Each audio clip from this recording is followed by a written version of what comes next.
Le 24 novembre 1971, le vol 305 de la Northwest Orient parcourt la distance entre Seattle et Portland, une courte distance de 233 km pour un Boeing 727, à peine 30 minutes. 36 personnes sont à son bord sur une possibilité de 94. Parmi les passagers, un homme mince avec des lunettes miroirs. L'histoire nous dira qu'il s'appellera pour notre histoire D.B. Cooper. Il est très bien habillé, costume, cravate et chapeau. Il possède un sac de voyage. Il est assis au 18C à l'arrière de la cabine.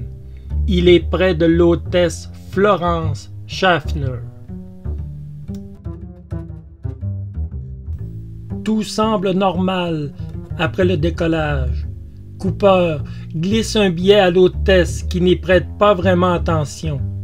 Mais l'homme d'environ 40 ans presse la femme de lire le billet. Il est écrit qu'il possède une bombe, qu'il veut 200 000 $. Il veut 2 parachutes arrière et 2 parachutes de sécurité. L'homme est calme.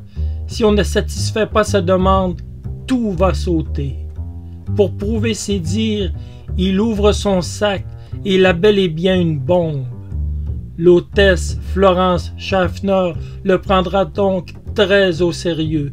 Elle communique avec une autre hôtesse, Tina McLeod. On avertit les pilotes qui reçoivent instruction par la compagnie aérienne de coopérer avec Cooper. L'avion va atterrir à l'aéroport de Seattle-Tacoma. On réunit l'argent et les parachutes. Une fois l'argent et les parachutes à bord, l'homme relâche tout le monde, sauf Tina McLeod et les pilotes. Nouvelle destination, le Mexique. L'avion décolle à 19h40. L'histoire est déjà assez abracadabrante, mais le personnel du vol 305 n'est pas au bout de ses surprises dans cette journée remplie d'émotions. On explique à Dan Cooper qu'il faudra se ravitailler à Reno, au Nevada, ce qu'il va accepter. Par contre, il exige un vol à basse altitude et une vitesse maximum de 320 km. Il semble être sûr de lui et savoir ce qu'il fait. Il envoya l'hôtesse de l'air rejoindre les pilotes dans la cabine de pilotage. Puis, plus personne ne verra cet homme. On atterrit à Reno, on retrouve 2 parachutes et la cravate de l'homme. Tout a disparu, même sa note de menace à l'hôtesse Florence Schaffner. On note une dépressurisation de la cabine à 20h10. À leur grand étonnement, Dan Cooper a osé sauter d'un 727 en plein vol par l'échelle arrière. L'enquête va se mettre en branle pour ce crime qui est une première sur les vols commerciaux aux États-Unis. Un homme détourne un avion contre rançon et saute en plein vol, du jamais vu. Le FBI est sur l'affaire. On interroge l'équipage. On tente de quadriller une zone où l'homme aurait pu atterrir. On priorise l'État de Washington et la région du lac Mervyn. Malgré d'intenses recherches, on ne retrouve aucune trace du pirate de l'air. Évidemment que son nom de D.B. Cooper est un pseudonyme. Cooper étant un héros de bande dessinée. Les enquêteurs du FBI sont confondus. La seule chose concluante sont les traces de chlorure sur la cravate, ce qui peut confirmer qu'il avait bel et bien une bombe en sa possession. Plus tard, l'apparition de la technique de l'ADN ne permet pas plus de mettre la main au collet du voleur.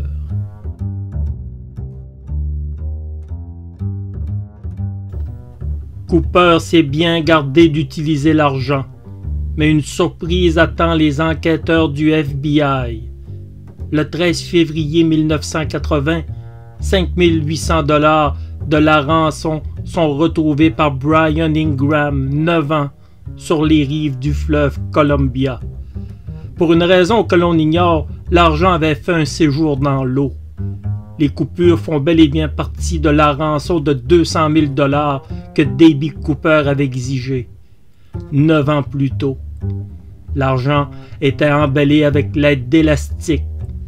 L'argent était à 30 km du lieu présumé de l'atterrissage de Cooper. Cet argent peut laisser supposer fortement que Cooper, contre toute attente, a survécu, car auparavant, on était dans l'hypothèse qu'il s'était tué lors de son saut. Les raisons étaient les suivantes. L'argent qu'on lui avait donné pesait plus de 10 kilos. Un saut en soirée était très périlleux, surtout dans un endroit qu'il ne connaissait peut-être pas. Cette découverte va relancer les hypothèses de toutes sortes quant à sa survie.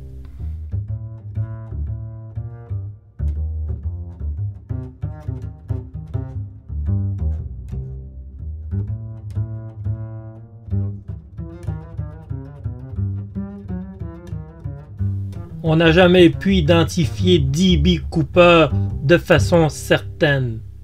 Robert Rackstraw a été fortement suspecté d'être D.B. Cooper. Né à Columbus, Ohio, en 1943, Rackstraw a abandonné ses études secondaires. Il est devenu parachutiste de l'armée américaine et expert en explosifs pendant la guerre du Vietnam. History Channel a diffusé une série D.B. Cooper Affaires classées.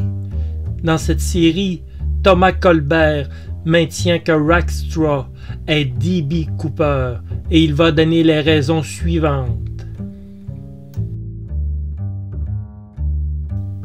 En 1971, il est expulsé de l'armée américaine. Il aurait menti sur ses études secondaires. Rackstraw était un homme indiscipliné et un voleur. Rackstraw était un vétéran de la guerre du Vietnam, un ancien parachutiste des forces spéciales, un expert en explosifs et un pilote. Il avait toutes les connaissances pour exécuter une telle opération qui n'était pas pour le commun des mortels. Rackstraw était un homme qui avait mal tourné. Il avait déjà été arrêté pour fraude, vol d'avion, possession d'explosifs. Il avait même été accusé du meurtre de son beau-père avant d'être innocenté. En 1978, il sera accusé et reconnu coupable de vol d'avion et de faux chèques. Il passera 2 ans en prison.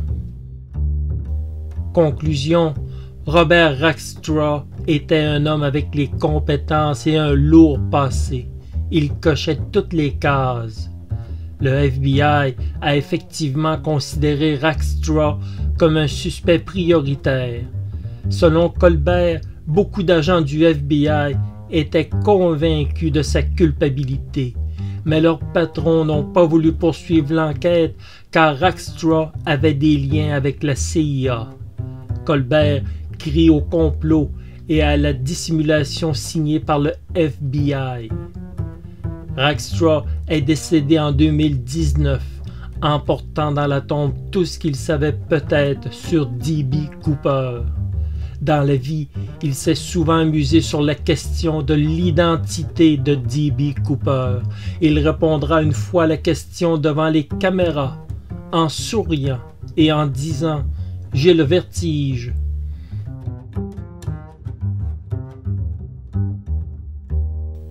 Richard Floyd McCoy Jr. semble être celui qui ressemble le plus au dessin de la police. Il a déjà détourné un avion. 5 mois après l'exploit de D.B. Cooper, McCoy a tenté le même coup entre Newark, New Jersey et Los Angeles, Californie, avec une escale à Denver au Colorado. Avec une grenade à la main, il a exigé 500 000 $. Le FBI est intervenu à son domicile. Ils ont trouvé des parachutes et 500 000 $. En 1973, il est reconnu coupable de détournement d'avion et bien qu'il plaidait l'innocence, on lui infligea une peine de 45 ans de détention. Il s'est évadé de prison en 1974 et fut abattu par un agent lors d'une fusillade. Il a toujours clamé son innocence et a toujours nié à être D.B. Cooper.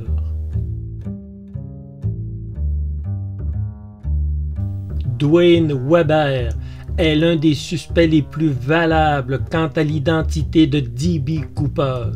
Sa veuve, Jo Weber, aurait dit que son mari lui aurait avoué en 1995 être D.B. Cooper.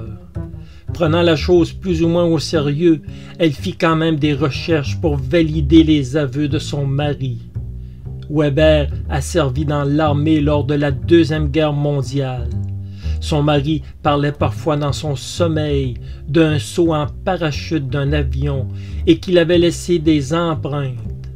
Elle trouva aussi un vieux billet d'avion au nom de la compagnie Northwest Airlines qui indiquait Aéroport Seattle-Tacoma. Par contre, si Dwayne Weber est le véritable D.B. Cooper, il est à se demander pourquoi il aurait gardé ce billet qui aurait pu l'incriminer. Toujours selon son épouse, lors de vacances aux environs de Seattle, elle se souvient que Dwayne a fait une promenade vers le fleuve Columbia et comme par hasard, les billets retrouvés par les autorités étaient dans le même secteur. Elle poussa ses recherches sans ne rien négliger. À la bibliothèque municipale, elle retrouva un livre que son mari avait utilisé et qui traitait de l'affaire D.B. Cooper. Elle reconnut des annotations de son mari Dwayne Weber. L'agent Ralph Emmelsbach du FBI lui confia qu'il avait déjà enquêté son mari et qu'il était un des candidats les plus probants. De plus, sa ressemblance avec le portrait robot était dans les meilleures correspondances. Sheridan Peterson a servi dans le corps des marines pendant la Seconde Guerre mondiale, puis comme rédacteur technique chez Boeing, basé à Seattle. Il a été enquêté très sérieusement peu après le détournement. C'est un homme qui était reconnu pour son goût du risque et il correspondait au portrait robot de Cooper. Peterson se moquait souvent en laissant planer le doute à savoir s'il était Cooper ou non. Eric Ulysse, qui a enquêté Peterson, était convaincu qu'il était bel et bien D.B. Cooper. Peterson a déclaré être au Népal au moment du détournement. De plus, il semble que l'ADN sur la cravate laissée dans l'avion par Cooper ne matche pas avec Peterson, qui serait donc à éliminer de la liste des suspects.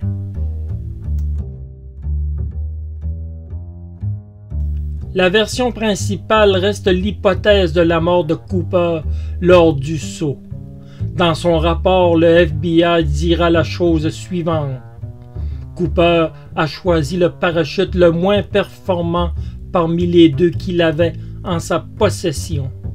L'argent retrouvé a passé une longue période dans l'eau et la supposition des enquêteurs que Cooper aurait pu atterrir au lac Mervyn semble être la bonne, puisque les billets retrouvés étaient dans le fleuve Columbia, qui est relié au lac Mervyn.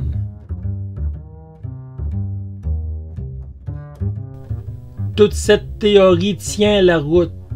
Mais où est Cooper? La prétention qu'il aurait pu être frappé par un paquebot à l'atterrissage semble plus ou moins hasardeuse. En 1971, une lettre est parvenue à la rédaction d'un des journaux de l'endroit, d'un homme qui s'est identifié comme étant Dan Cooper, qui se vante d'avoir trompé le FBI et que l'objectif était de mener une vie confortable. La véracité de cette lettre porte évidemment en discussion, mais il est permis de croire que le fameux Dan Cooper a survécu et a berné tout le monde. Les compagnies aériennes ont par la suite pris des mesures pour empêcher la répétition d'un tel scénario. L'échelle arrière des Boeing 727 avait dorénavant un dispositif autobloquant sous l'influence de la pression de l'air. À l'atterrissage, la porte pouvait s'ouvrir de nouveau avec facilité. Puis, une mesure toute simple, inspection des bagages des passagers avant le décollage.